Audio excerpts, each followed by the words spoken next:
안녕하세요. 닥통 네이버 지식인 상담의 신홍문입니다.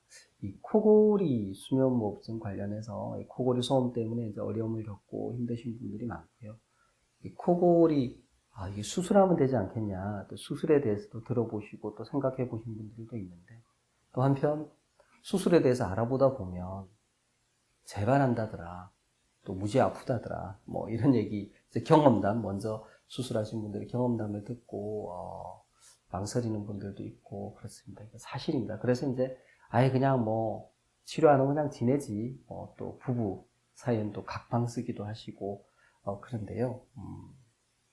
과연 이제 그러면 코골이 수술은 부작용 또 재발 위험성 때문에 기피하게 되고, 그래서 그냥 치료하지 않고 그냥 시간을 보내는 게 옳은 것인가에 대해서 좀 말씀을 드려보려고 합니다.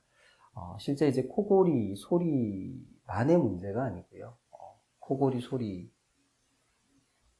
더불어서 자다가 숨을 멈추는 이제 수면무호흡증이 동반이 됩니다.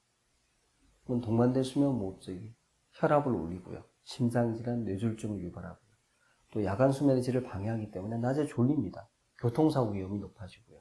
기억력도 떨어지고 업무 효율도 떨어집니다. 일단 삶의 질이 떨어지죠. 재미가 없어요. 피곤하고. 과연 이런 상태로 인생을 사는 것이 바람직하냐? 우리가 이유를 모르고 치료법도 모르거나 아니면 치료하는데 비용이 너무 많이 든다면 또 어쩔 수 없을 수 있지만, 사실 지금은 코골이 수면무호흡증에 대해서 수면다운 검사를 진단할 수 있고요. 이 건강보험이 됩니다. 큰 부담이 안 되고요. 또 양압기 치료라 그래서 수술처럼 아프거나 후유증을 남기지 않으면서 바로 양압기를 쓰면 바로 코골이 무호흡이 없어집니다.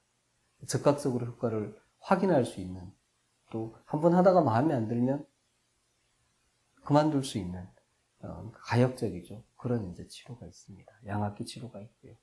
안 해볼 이유가 없죠.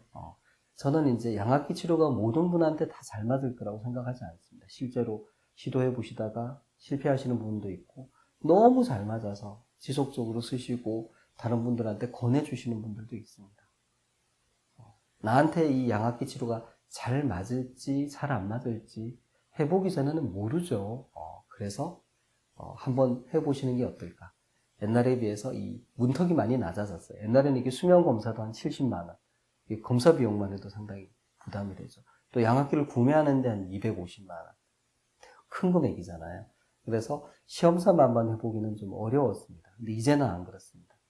그래서 코골이 수면무호흡증이 있으시고 또 수술이 꺼려지거나 걱정이 되시거나 수술 결정하기 전에 좀 더 부담 없이 한번 내가 시도해 볼 수 있는 치료로 어떤 게 있을까?